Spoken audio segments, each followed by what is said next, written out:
Welcome to the Deep Dive, where we take your complex sources and, well, we really dig in to unearth the most compelling insights, making you instantly well-informed. That's the goal. Today, we're not just exploring a fascinating story. We're plunging into the chilling reality of a highly secured facility. Our sources call it Black Site Berlin, or sometimes penal psychiatry. And it's important to stress this isn't just, a regular institution. It's painted as something else entirely. Yeah, like a shadow world, a place where the lines between, say, punishment and treatment or security and secrecy, they blur Yeah, in really unsettling ways. precisely. So our mission today is really to navigate these raw, sometimes pretty disturbing first-person accounts and press reports.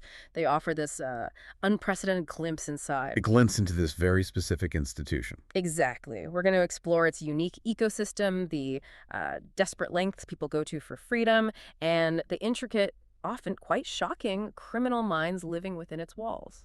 And these are presented as factual accounts, right, from the source material, detailing how people actually navigate this reality. That's how they're presented, yes. And what's really striking is how they just tear back the curtain on this hidden world. That term, Black Site Berlin, it immediately signals something different, something operating outside the usual norms. Mm-hmm. It implies a secured hospital, yes, for mentally ill or addicted offenders, but one where maybe the staff, the system itself, it's viewed with deep suspicion by those inside. Right. And it's a place where people, even though they're confined, they keep trying these elaborate schemes, escapes, scams. All in this relentless fight for a different reality, or maybe just any reality outside those walls. The buyer, our main narrator from the World Succession Deed, 1400 sources, gives us this really stark, unvarnished look. Yeah, that perspective is crucial. And you see that phrase, Black Site Berlin, used throughout the narratives. It's just this place shrouded in a unique kind of secrecy. Maybe the usual rules of a hospital or even a normal prison get bent, or at least that's the perception from inside. So it's a world of confinement, sure, but also this persistent, often violent, and really strategic determination among some inmates to beat the system. It's like a micro-society under immense pressure. And that pressure leads to some extreme behaviors. And what a journey we have lined up today. We're kicking things off with a really dramatic Christmas Day lockdown.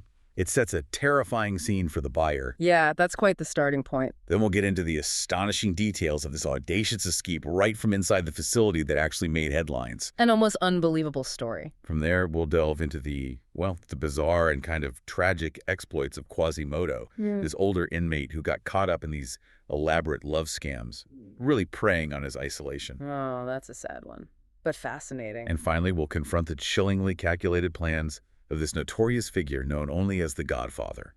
His future schemes for revenge, exploitation, even kidnapping.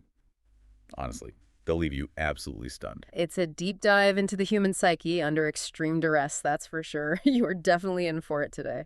Okay, so let's unpack this, starting with the buyer's account. Christmas Day, of all days. Monday, December 25th, 2023, just after Christmas Eve. Right, and it starts terrifyingly. Around 5 a.m., the normal routine just stops. The cell doors, the sluices they call them, they stay locked. Instead of that usual sound of opening, the buyer hears, many footsteps and a jumble of voices. And then that shout right outside the door, "Attention, police, police." Chilling. And the buyer's immediate reaction, even half asleep, is, they're here for me. Yeah, that immediate assumption of guilt, or at least being targeted, it's profoundly revealing, isn't it? Expecting to be roughly dragged out of bed, slammed against the wall, handcuffed. It's not just paranoia, though. It's rooted in past experiences. Right. Long-term isolation, forced medication. It really paints a picture of the environment. Absolutely. A constant state of hypervigilance, where normal is just this fragile thing, always about to shatter. You can almost feel that tension. The buyer standing there in the middle of the room, just waiting for the door to burst open. But it doesn't. There's this unexpected delay. So eventually they dare to peek out through a crack in the door. And what they see is, it's horrific. Heavily armed police, right, combing the station. Machine guns at the ready, poised to shoot. There's this sense of wild excitement and high state of alarm among the officers. This wasn't minor. No, a full-blown crisis, an invasion of their quote-unquote sanctuary. And this goes on for hours. The tension just hangs there. All the patients locked down. It's clear something big had happened. The scale of it really underscores that. Whatever it wasn't contained quickly. By midday, the police finally pull out, the doors open, And then the news breaks. An escape. From the buyer's old ward, Station 10B, happened sometime between 3 and 4 a.m. Not just an escape, though. The buyer calls it the first successful breakout from the black site they knew of, from within the building. That's the key detail, isn't it? Not someone slipping away during an escorted trip outside. This was a breach, a direct breach of the inner sanctum. Almost impossible, you'd think. Makes it unprecedented. A violent, deliberate internal breach. And the media, of course, jumps on it. Wildest rumors and speculations start flying around. But officially, nothing concrete on how it happened. Right. The source says black site staff didn't want to disclose details to prevent copycats, which tells you something about the institution itself. Managing the narrative, protecting the image of being impregnable. Exactly. And maybe covering up perceived incompetence, like the buyer suggests. Any crack in that facade is a huge blow. But inside, the inmate grapevine was working overtime. Much faster than official channels. The buyer starts getting calls from other patients on Station 10B. They're piecing it together. Hearing about much blood on the floor outside a room, seeing a nurse running severely injured with much blood on her face, neck, and hands, yelling, "He's completely insane!" And the escapee is identified, Assadin, referred to as the Beau, and crucially, he wasn't alone. Let's talk about how it went down, because the execution was brutal. Shockingly so. Assadin hits the alarm button in his room around 3:30 a.m., fakes an emergency. The 45-year-old nurse opens the sluice door to see what he wants. And he immediately knocks her unconscious with a frying pan, just like that. But even as she's falling, she manages to trigger an alarm on her mobile device. Incredible presence of mind. A last-ditch effort, but it likely started the wider response, that small act. Then the second nurse, 53 years old, rushes to help her colleague. Bravely, But Assadin attacks her too, with a sharp object. Cuts to her face, a gash in her neck, severed tendons in her hands as she tries to defend herself. It's horrific. And then the pivotal moment. Under duress, in this desperate situation, she throws the master keys at his feet. Master keys, functioning up to the main exit double sluice, essentially handing him the means to get through multiple layers of security. Whether it was forced or tactical self-preservation, that act was critical. It enabled the whole thing. But one of the strangest, maybe most chilling parts of this is who he took with him. Right. The accomplice, the follower, their midlifer. Not some criminal mastermind, not someone physically imposing, but as the buyer describes him, a completely degenerate, mentally retarded, not capable of living alone patient. Someone who'd been on the ward 2 years, and the buyer had apparently never gotten a single normal sentence out of him. Severe cognitive impairment. It seems completely illogical, doesn't it? Why him? The buyer notes Assadin didn't really interact with him much. It's hard to imagine any real collaboration. And this follower had these strange habits, constantly following people half a meter away, like a walking shadow, seemingly incapable of independent thought. So why bring him along? Unless the buyer's theory is right, which is chilling. That Assadin planned to use him as a hostage. Exactly. Someone to threaten with life and, if necessary, sacrifice at that final security hurdle the double sluice. It paints a picture of utter ruthlessness, reducing a vulnerable person to just a tool. It really speaks volumes about the dehumanizing pressure cooker environment inside. Okay, let's talk about that double sluice. The security sounds intense, like a fortress. Designed to stop exactly this. It's described as a room with security glass, controlled by staff. Only one door opens at a time. A bird in a cage scenario. Yeah. An inescapable trap, supposedly. And the crucial protocol, the no opening rule. Staff are explicitly told never to open that sluice during an escape attempt, even if someone has a hostage, even if a life is threatened. It's designed to protect staff, deter hostage-taking, but it creates this absolute barrier. Which brings us back to the buyer's big question. How did Assadin and the follower get through it? It remains a mystery. A massive failure at the most critical point. The path to the sluice was less rocky once he had the keys, the buyer says, but getting through it, that's the baffling part. Some nurses apparently claimed later it was just pure chance, that a guard accidentally entered from outside while they were in the sluice, opening the way. Which sounds convenient. The buyer finds it quite unbelievable. Suspects it's a protective claim by the black site, a cover-up. Could be incompetence, could be complicity, who knows, but the official story feels thin. Regardless of how, the crucial thing is the time window. The police didn't arrive for about 30 minutes after the alarm. Half an hour. That was enough time to get away. Even with the major alarm, police swarming the place but unsure where the fugitives were. That delay seems critical. Suggests the emergency response wasn't as smooth as it should have been. Inside the black site, after the fact, the reactions were mixed. The buyer actually celebrated, danced in their room, felt this vicarious thrill, hoping they'd stay free. But there was that moral ambivalence, too. Yeah. The only thing that clouded my joy was that the two nurses affected were apparently the two least bad nurses. Most others, the buyer felt, were real pigs who deserved it, but not these two. And the fact it was women again that Assadin abused, that pattern clearly bothered the buyer. It raises questions about Assadin's thinking, doesn't it? The buyer was puzzled why he chose the hardest way out. Right. He'd been allowed escorted trips outside just days before.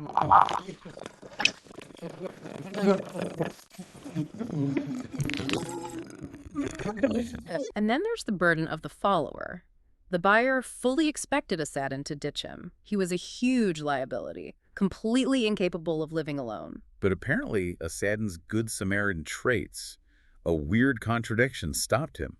He didn't just leave the disabled man by the road. The buyer thinks that was a huge mistake, that it probably steppered a more elaborate plan involving fake documents, hiding out in meditation centers, maybe getting to South America. Carrying the follower was like an anchor. It completely contradicts the ruthless logic he showed earlier, makes him more complex, maybe more tragic. After the escape, the psychologists inside tried questioning the buyer, asked if they knew where Assadin was. But the buyer denied everything, even when offered a bounty. That says something, doesn't it? About the internal dynamics. A kind of code, maybe?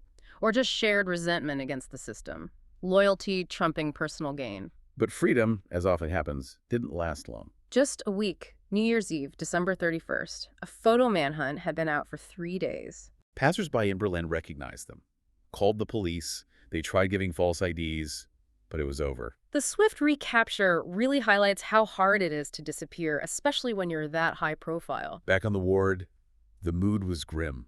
No one felt like celebrating New Year's. The buyer really empathized with Assadin, knowing he was back in isolation over the holidays, something the buyer had personally endured multiple times. Knowing his future was now just behind bars and enslaved by the medication he so despised.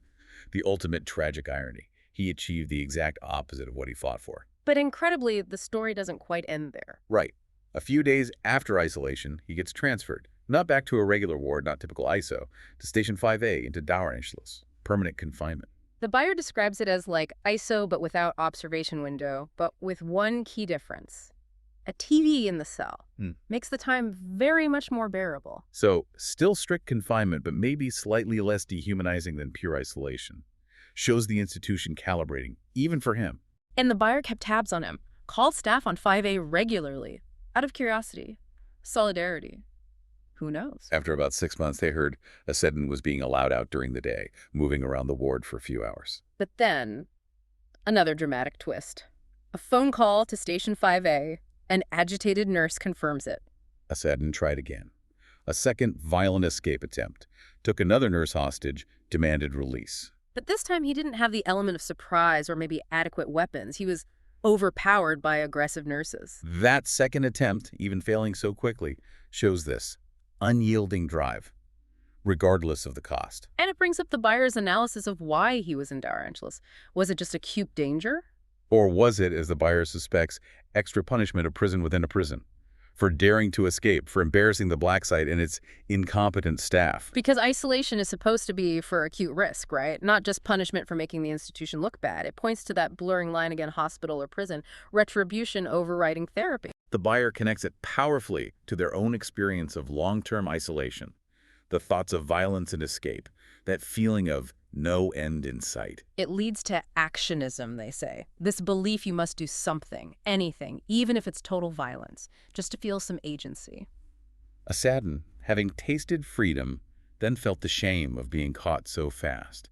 He felt compelled to try again, to repeat his genius stroke. It really highlights the profound psychological toll of having no future, where the only way to act seems to be through these extreme, often self-destructive outbursts. Okay, so from Assadin's desperate, violent flight, let's shift to a very different kind of character inside Black Site Berlin, but equally revealing, maybe. Definitely revealing. This is the hunchback Black Site Quasimodo. The buyer paints quite a picture.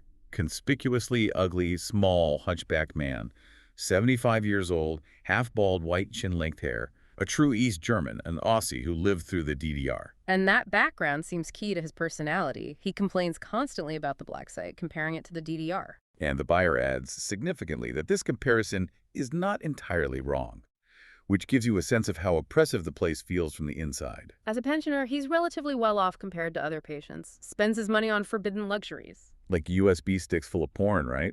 Paying these crazy black site moon prices, 20 EUR a video, 500 EUR for a whole stick, hidden in his room. It speaks to that desperation for any kind of control, any personal gratification in a place designed to strip it all away. And that desperation made him, well, vulnerable, which leads to his first scam experience. Right.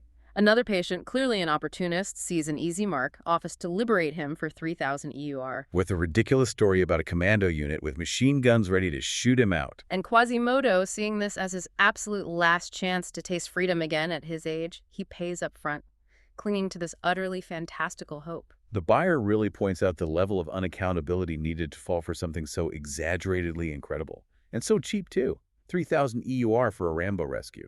Of course, the money just vanished. Instantly converted into drugs by the scammer. No commandos appeared. It's tragic, but also, as the buyer notes, it's an indictment of a system that leaves people so isolated, so devoid of hope, that they'll grasp at anything.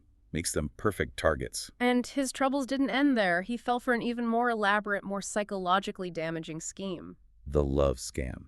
He managed to get a mobile phone on the black market, 500 EUR, for a 100 EUR phone. Huge markup. With this illicit phone, he sets up a social media profile, posts pictures of himself, Quasimodo photos, right from the black site, unknowingly stepping into a minefield. And immediately, despite being, as the buyer bluntly puts it, by far the most unattractive man on the ward, he gets messages. From several young, attractive women who are naturally totally into him. It's the classic love scam playbook, isn't it? Textbook. Experienced scammers using all psychological tricks, sending nude photos to prove they're real, build trust, promise this amazing future together, preying on that profound loneliness. The loneliness massively amplified by being locked up in penal psychiatry. And one scammer becomes the clear favorite, an absolute dream woman, supposedly born in 1984, half his age. Who claims she loved men with life experience, and this is the best part, fell in love with his picture at first sight. Yeah, the buyer's exactly. LOL comment says it all. It's ludicrous to anyone on the outside. But for Quasimodo, trapped in his reality, this fantasy was incredibly potent, and her story was perfectly tailored. The top-tier legend, as the buyer calls it, she claimed to be a U.S. Air Force helicopter pilot. A helicopter pilot, who promised to rescue him by helicopter if needed. She'd even mapped a landing spot in the black site's courtyard garden. It hits exactly his deepest desire to be touched, to be saved, the ultimate black site dream of all. Freedom delivered by an angel in uniform. And then came the money requests. Uh-huh. First, for a lawyer to get him released. Sounds plausible, right? A reasonable first step. Yeah. But when that didn't work, she upped the ante. 50,000 EUR needed for her relocation to Berlin so they could be together. He offered 15,000 EUR, which she reluctantly accepted. The buyer explains it perfectly, this perfidious scheme targeting desperate, often older, lonely people for their savings, using fake identities, stolen photos. It's devastatingly effective. The whole thing played out over 4 months, cost him 15,000 EUR. But the end didn't come from the scammer ghosting him, it came from inside. He couldn't keep quiet, could he? Too excited about his spectacular escape. Started telling other patients about his phone, his helicopter rescue. Predictably, someone reported him, room searched, phone confiscated. And the buyer's final ironic comment, well, that's much cheaper for him now. Saved from losing more money, maybe, but his last hope just vanished. Beyond being easily scammed, though, Quasimodo had another side. Described as psychologically conspicuous, aggressive, combat-ready, and unaccountable. His East German past, the Aussie identity, was central. He'd constantly abused the staff, many also former East Germans or NVA, calling them Stasi and Nazi thugs. And again, the buyer adds, justified, mind you. That shared distrust of authority, seeing the black site as just another oppressive regime. His method of attack was unusual. Ceramic plates, his favorite weapon for lightning assassinations out of nowhere, thrown with full force with astonishing accuracy for his age. Just randomly attacking patients and staff. Shows that aggressive streak. Yet the buyer had a good relationship with him, bonded by this shared deep hatred. Hatred of psychiatry, psychiatrists, medication, judges, experts.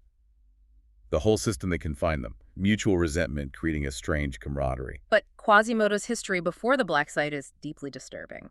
It shows this wasn't new behavior. After reunification, he went to Majorca. Ended up homeless, living like a hermit in a cave. Stone Age comfort, the buyer calls it. And it was there he committed his first attempted murder. Overpowered a woman in his cave, stabbed her repeatedly, tried and failed to cut off her head. Just horrific violence, particularly targeting a woman, sets a grim pattern. He was put in Maasregel in Spain, that's the secure forensic hospital system, extradited to Germany. And then somehow, incompetent psychologists deemed him harmless and released him after a few years. A catastrophic failure of assessment, clearly, because his particularly conspicuous misogyny and desire to kill unfriendly women didn't go away. Leading to a second, almost identical attack on a shop employee. Again, tried to decapitate her, failed again.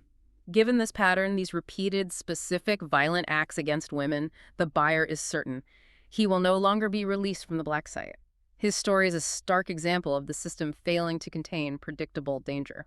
All right, let's move to our final figure, perhaps the most complex, calculating, and frankly chilling individual we encounter in these accounts from Black Site Berlin. The godfather of child dealers was Section 64, another patient from Station 10B. Described as a sexual offender, a serial offender, specifically targeting minor boys. The intricacy of his criminal mind, his manipulation, it's astounding even for this place. And that Section 64 designation is key again. Paragraph 64 of the German Penal Code means he's there because his crimes are linked to addiction or mental health issues. Mandatory treatment in a secure hospital, not just prison. But the irony, as we're about to see, is how completely he subverts that. His whole story starts with this denial and selective admission. Exactly. Convicted for severe sexual abuse of his stepson, fondling over clothes, which both he and the stepson denied in court. But he does admit to being homosexual and pedophilic, accepts the need for special sex offender therapy. So he admits the general inclination, but denies the specific act he was convicted for, while conveniently leaving out, as the source notes, countless other sexual assaults on young teenage boys. It's pure manipulation. Admit just enough to seem cooperative, to navigate the system, but never take full responsibility. And this perceived injustice, the stepson charge he denies, becomes the fuel for everything else. Wild revenge plans against those involved in the proceedings, the judge, the ex. It all stems from feeling unjustly treated. The buyer sees a direct parallel here to their own feelings. How perceived injustice automatically develops revenge desires. How that dynamic is even played with in their own situation. It's a powerful insight, isn't it? That sense of victimhood, however twisted, becoming this potent driver for future crime and retribution, completely overriding any therapeutic goals. The Godfather, though, prefers to frame his life differently. Not as a sex offender, but as this successful, almost legendary drug dealer in Berlin. Right. Boasting about famous cocaine clients from the German comedy TV scene, cannabis clients from the Berlin rap scene, hints about wearing a silver skull mask, building his own myth. He's described as an incorrigible, intensive offender. Never held a real job, never reformed by his countless prison stays. Crime is his identity. And this story about his older friend really shows his ruthless pragmatism. The friend who lost everything, $1 million ER in cash and jewels when robbers tunneled into his bank's safe deposit vault. No insurance. Just broke and desperate. Perfect prey for the Godfather, who'd just gotten out of prison himself and was also broke. So the Godfather makes an offer. I'll make you a millionaire again through illegal cannabis cultivation. But with a catch. A deeply cynical agreement. If they get caught, the older friend, already pension age, takes the full rap, faces maybe 4 years. The Godfather, with his record, would get much longer. Just pure exploitation of desperation to insulate himself from risk. And inevitably they get caught. A betrayal doesn't say who leads police to their large outdoor cannabis plantation. Not a small setup either. 200 plants, 800 square meter plot of railway land in North Berlin. The police almost missed it, searched for 3 hours, found nothing. But the boss insisted, made them walk in a line, jumping up and down. Until plop, they find a hidden bunker entrance, cleverly concealed. And inside, the mother lode. 4 kilos of cannabis, 1.5 kilos of coke, 350,000 EUR in cash. But the friend, faced with hard time, breaks the deal, denies everything. Leaving the Godfather holding the bags since the land was leased in his name, full blame. And the bust also exposed his distribution network. Mostly Minor boys, usually 7th graders around 12, 13 years old, recruited through his stepson, selling drugs in schools, chilling exploitation. His criminal history is vast, though. Mhm. Way beyond this one operation, massive smuggling. 250 kilos of cannabis from Holland with trucks at one point. Got caught in Holland once, made bail, then immediately tried another, smaller run with 2 cars. His brother-in-law was driving one, got caught, and spilled everything. Leading to a conviction for an estimated 1 ton of cannabis and 100 kilograms of cocaine. Huge quantities. A major player. And the consequences were severe. The German state confiscated assets, 2 houses worth over $1 million EUR combined, belonging to his mother and sister, cars, jewelry, cash, everything linked to the illegal activity. Wiped out his financial base, his family support structure. Yet the rehabilitation cycle is just depressing. Released early from prison 3 times with mandatory drug therapy. And every time he just lied his way through, blamed addiction, never genuinely reformed, planned his next moves while inside. Now, 53, he says flat out. He'll continue as before when he gets out of the black site. He's dyslexic, never learned a trade. Dealing is all he can do. Prison is just occupational hazard. It really makes you question the effectiveness of the system for someone like him. Crime isn't a lapse, it's his profession, his identity. So what are his plans now? He's looking ahead. Cannabis legalization in Germany, April 2024, means a strategic shift for him. He's moving to cocaine, higher profits, constant demand, smart criminal thinking. Though selling illegal weed through kids is still on the table. Adaptable. And he's already got a smuggling strategy worked out. 2 cars to Holland. The bait car. Filled with young people, loud music, smoking weed, Yeah. deliberately attract police attention at the border. While the second car, with the actual drugs, slips through unnoticed, calculated risk mitigation, years of experience talking there. But it gets darker. His plan's inside the black site, targeting other patients. Systematically exploiting the vulnerable for money. It's predatory. His main target, an 80-year-old intellectually disabled patient with huge savings, decades of unspent pension income. He's been grooming him, cultivating this friendship, cooking for him daily, paying attention all against payment, at inflated black site prices, of course, building trust for the big score. The plan. Tell the old man a fairy tale of an escape. Promise to get him out, maybe to Thailand with prostitutes. Needs money for the network, naturally. And the old man is fire and flame for the plan. Desperate for freedom, companionship. But there are hurdles. The money's in a controlled account. Cash limits on the ward, no outside bank access, and crucially, a legal guardian. So the Godfather's solution. Plan A. Try to convince the guardian to give a loan for the fake escape network. If that fails, plan B. Marry the patient. Get legal access to the money through community property laws. Or just wait patiently for the old man to die and inherit it. Appalling calculation. And he's got other targets lined up too. Another intellectually disabled patient, the house slave, with over 100,000 EUR in his account. This patient, the Godfather claims, willingly gives loans as a form of humiliation, almost masochistically, and repayment. Explicitly ruled out, just straight-up theft disguised as a transaction. He even tried to rope the buyer into a scheme. Ah. Offered an escape plan for only 1,000 EUR. Masked commandos breaking a double sluice getaway car to Poland. Sound familiar? It's the exact same plan he offered Quasimodo for 25,000 EUR. He's adjusting the price based on perceived desperation and maybe intelligence. Banking on the buyer's longing for freedom overriding logic. Shows his manipulative genius, gauging psychological weak points. And his schemes reach even further. He plans to blackmail the blackside staff themselves. Like the buyer, he noticed the incredibly high sickness rate among staff, believes it's acute laziness, coordinated sick days to keep staffing minimal. His plan. After release, call the black site daily, get the sick leave reports, then stake out the place during shift changes. Follow staff who called in sick, take paparazzi photos proving they're actually fine, gather compromising evidence. The tactic. Use the photos to blackmail them. 5,000 EUR for a nurse or orderly, double for psychologists. The buyer finds the plan very good for exposing corruption, but draws the line at blackmail. Interesting ethical boundary there, even among inmates. Expose the system, yes. Exploit individuals through blackmail, no. But the most sinister plan, the one that really shows the depth of his psychopathy. Kidnapping for ransom. He wants millions to fund his retirement carefree in a pedophile-friendly sunny holiday country in Asia. Philippines, maybe. Avoid the hard cocaine business. Needs an easy victim. Doesn't know rich people personally, so he's targeting TD personalities. Specifically, a daughter from that German reality show, The Geissens. Davina, or Shania, he plans to track them using their social media posts, breakfast locations, stuff like that, exploiting their public lives. He assumes they have no bodyguards. Assumes the father wouldn't call the police, wouldn't risk his daughter's lives for money. Expects 5 to 10 million EUR ransom, and chillingly states he would also be willing to kill the daughter. Just cold, calculated, disposable human life in pursuit of his comfort. This level of violence isn't new for him. It runs deep. His father set a precedent back in the DDR, violently attacking a bouncer who'd beaten up his son. The Godfather inherited that aggression and weaponized it. Employed an enforcer, mask, baseball bat, ski mask, to establish dominance, collect debts. Using the kneecap tactic. Dealer won't buy from him, doesn't pay on time. Mask smashes their kneecap, an offer they can't refuse, mafia style. His brutality, always retaliating double and triple, eventually forced truces with other Berlin gangs, cemented his underworld status through sheer terror. His personal life is just as extreme.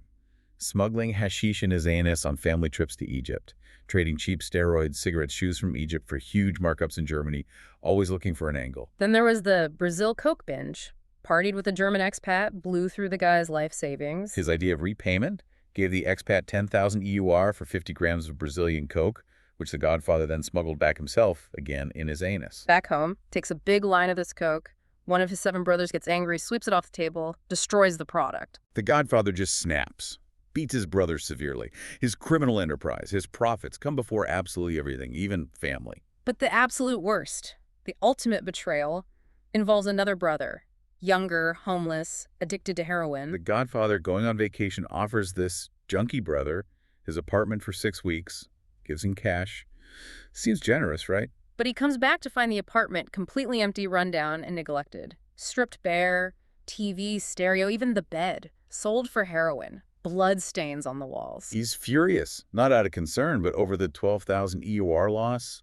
The disrespect. Forces the brother into a car, beats him, demands the money back, which is impossible, of course. So he demands satisfaction? Yeah. A horrifying Yakuza-style choice. Cut off your own finger or I'll do it. The brother hesitates, terrified, so the Godfather just coldly cut off his little finger with a big sharp knife. The cruelty is unbelievable. He packs the finger in ice, gives it to his brother for the hospital, but doesn't drive him, doesn't help him.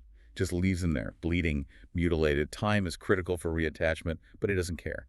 8 weeks later, that brother, only 18 years old, is found dead, heroin overdose. The Godfather hadn't seen him since the finger incident, showed zero concern. His final act. The ultimate disrespect. He pissed on his brother's grave. Yeah. Just horrifying. No empathy, no remorse. It shows the absolute depth of his depravity. A hashtag tag outro. Wow. Okay. We have covered some incredibly dark and complex ground today on the deep dive. Those insights from the buyer, from the World Succession Deed, 1,400 sources, they really took us deep inside. They really did. From Assadin's, desperate, violent escape attempt, risking absolutely everything. For Quasimodo's almost tragic vulnerability, Yeah. falling for these scams that just played on his deepest loneliness and desires. And then finishing with The Godfather, the sheer calculated brutality of those chilling future plans, it's a lot to take in. If we try to connect the dots here, these stories, they paint this incredibly vivid picture of confinement inside what the sources call Black Site Berlin. It highlights the desperation, definitely, but also the enduring nature of some criminal minds, unyielding, almost. We see that capacity for extreme ingenuity, like Assadin's escape, right alongside profound cruelty, especially with the Godfather's plans. And it often seems driven by this really twisted sense of justice or revenge, or just this bottomless hunger for illicit gain. All of it amplified by being locked away. It's a world so far removed from everyday life, isn't it? But it reflects society's extremes back at us. Shows the intense psychological realities when people feel trapped with no future. Yeah, that constant push and pull between the institution's control and the individual's will to resist or adapt or just persist.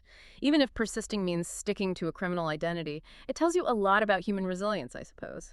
For better, or in some cases here, definitely for worse. These aren't just, shocking stories for the sake of it. They're windows into this unique ecosystem where survival, freedom, revenge, they're pursued with an intensity that really makes you think. And it leaves us, and you, the listener, with some pretty profound questions to maybe mull over. Like, what does it tell us about the human mind's adaptability that such elaborate criminal planning keeps happening inside a place supposedly designed for security and treatment? And what does it say about those systems, punishment and rehabilitation, when that desire for revenge or for criminal profit seems to just completely override everything else, even for people supposedly getting treatment? How do you even begin to balance the need for security with these incredibly complex psychological realities, especially when that line between prison and hospital seems so incredibly blurred in a place like this? Yeah, that's definitely something to think about long after this deep dive ends.